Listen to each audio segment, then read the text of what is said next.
Hello' বন্ধুসকল, আজিৰ এই ভিডিঅ'টোত আমি কথা পাতিম 2026 চনৰ SBI ইণ্টাৰনেট বেংকিং আপডেটৰ পাছত আপুনি NEFT বা RTGS ট্ৰান্সফাৰ কেনেকৈ কৰিব। যদি আপুনি জানিব বিচাৰিছে চাই থাকক এই ভিডিঅ'টো শেষলৈ। আমি এই টপিকটোৰ ওপৰতে কথা পাতিবলৈ গৈ আছোঁ। নমস্কাৰ বন্ধুসকল, মই প্ৰণৱ আৰু স্বাগতম জনাইছোঁ মোৰ ইউটিউব চেনেল ডিজি ৱৰ্ক অসমলৈ। আহক এতিয়া আপোনাক লৈ যাওঁ গুগললৈ। গুগলত আমি টাইপ কৰিম online.sbi.sbi এইটো লিখি ইয়াত সাৰ্চ কৰি দিম। সাৰ্চ হোৱাৰ পাছতে প্ৰথমটো search result state bank of India online.sbi.sbi এই লিংকটোৰ ওপৰত ক্লিক কৰি দিম। এতিয়া ইয়াত লগইনৰ ওপৰত ক্লিক কৰি দিম। এতিয়া ইয়াত কন্টিনিউ টু লগইনৰ ওপৰত ক্লিক কৰি দিম। এতিয়া চাওক আমি SBI ইণ্টাৰনেট বেংকিঙৰ লগইন পেজ আহি গৈছোঁ। ইয়াত ইউজাৰ নেম, পাছৱৰ্ড আৰু এই কেপচা কোডটো ইয়াত ভৰাব লাগিব। তাৰপিছত লগইন কৰি দিব লাগিব। ইয়াৰ পাছত এটা OTP আমাৰ ৰেজিষ্টাৰ্ড মোবাইল নম্বৰত আহি যাব। সেই OTPটো ইয়াত ভৰাই লগইন কৰি দিম আমি। এতিয়া আমি আমাৰ একাউণ্টত লগইন হৈ যাওঁ। একাউণ্টত লগইন হোৱাৰ পাছত একাউণ্টৰ ডেশবৰ্ড এনেকুৱা ধৰণে দেখা পোৱা যাব। ইয়াত অকমান তললৈ স্ক্ৰল ডাউন কৰক। ইয়াত আপুনি পেমেণ্টছ এণ্ড ট্ৰান্সফাৰৰ আণ্ডাৰত চেণ্ড মানি টু অন /আধাৰ একাউণ্ট এই অপশ্যন এটা পাব। তাৰ ওপৰত ক্লিক কৰি দিয়ক। সেই অপশ্যনটোৰ ওপৰত ক্লিক কৰাৰ পাছত ৰিচেণ্টলি আপুনি যিকেইটা একাউণ্টত পইচা পঠাইছে তলত সেইকেইটা দেখুৱাব। আপুনি যদি বিচাৰে তাৰ ওপৰত ক্লিক কৰি ডাইৰেক্টলি পইচা ট্ৰান্সফাৰ কৰিব পাৰে। এতিয়া আমি অকণমান তললৈ স্ক্ৰল কৰোঁ। এতিয়া চাওক ইয়াত বহুত কেইটা একাউণ্ট নম্বৰ দেখুওৱা আছে।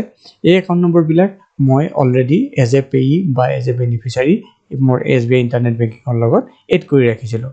আৰু এটা কথা মন কৰিব, ইয়াত প্ৰথমতে SBI একাউণ্টবিলাকে আহিছে, যিমানবিলাক SBI একাউণ্ট এড কৰি ৰাখিছে সেইবিলাক আহিছে। যদি আপুনি SBI একাউণ্টতে ইয়াৰ পৰা পইচা ট্ৰান্সফাৰ কৰিবলৈ যায় তেতিয়াহ'লে IMPS হৈ যাব, মানে NEFT RTGSৰ প্ৰয়োজন নহয়। আপুনি SBI to SBI যিমান হ'লেও পইচা ট্ৰান্সফাৰ কৰিব পাৰে। এতিয়া তললৈ আহক। এতিয়া চাওঁ মই ইয়াত NEFT RTGSৰ কাৰণে এটা মোৰ ICICI বেংকৰ, এটা এক্সিছ বেংকৰ, এনেকৈ বেলেগ বেংকৰ একাউণ্ট এড কৰা আছে। মই ICICI বেংকৰ একাউণ্টটোত পইচা ট্ৰান্সফাৰ কৰিবলৈ চাওঁ। ইয়াত তাৰ এগেইনষ্টত থকা পে বুটামটোৰ ওপৰত ক্লিক কৰি দিছোঁ। এতিয়া চাওক সেই একাউণ্টটোৰ ডিটেইলছ ইয়াত দেখুওৱা হৈছে। অকণমান স্ক্ৰল কৰক। স্ক্ৰল কৰাৰ লগে লগে আপুনি পাব ইয়াত ট্ৰান্সফাৰ এমাউণ্ট, কিমান পইচা ইয়াত চেণ্ড কৰিব বিচাৰিছে সেইটো ইয়াত ভৰাব লাগিব। তাৰপাছত তাৰ তলত আপুনি চাওক মোড অফ ট্ৰান্সফাৰত IMPS, NEFT, RTGS তিনিটা অপশ্যনে আছে। যদি IMPS কৰে তুৰন্তে পইচা আপোনাৰ একাউণ্টত সোমাব। NEFT কৰিলে আপুনি 2 ঘণ্টাৰ পাছত পইচা পাব। RTGS কৰিলে 4 ঘণ্টামান বা 2 ঘণ্টাৰ পাছত পইচাটো পাব। এটা কথা মন কৰিব, RTGS ট্ৰান্সফাৰ কৰিবৰ কাৰণে আপুনি মিনিমাম 2 লাখ টকা কৰিব লাগিব। তাৰ তলত যদি কৰিবলগীয়া হয় তেতিয়া আপুনি NEFT বা IMPS কৰিব পাৰে। RTGSৰ কাৰণে 2 লাখৰ ওপৰতহে আপুনি পইচা ট্ৰান্সফাৰ কৰিব পাৰে। এতিয়া এমাউণ্টটো ভৰাই প্ৰচিড কৰি দিলে এটা OTP আপোনাৰ মোবাইল নম্বৰত আহি যাব। সেই OTPটো ভৰাৰ পাছতে আপোনাৰ পইচাটো ট্ৰান্সফাৰ হৈ যাব।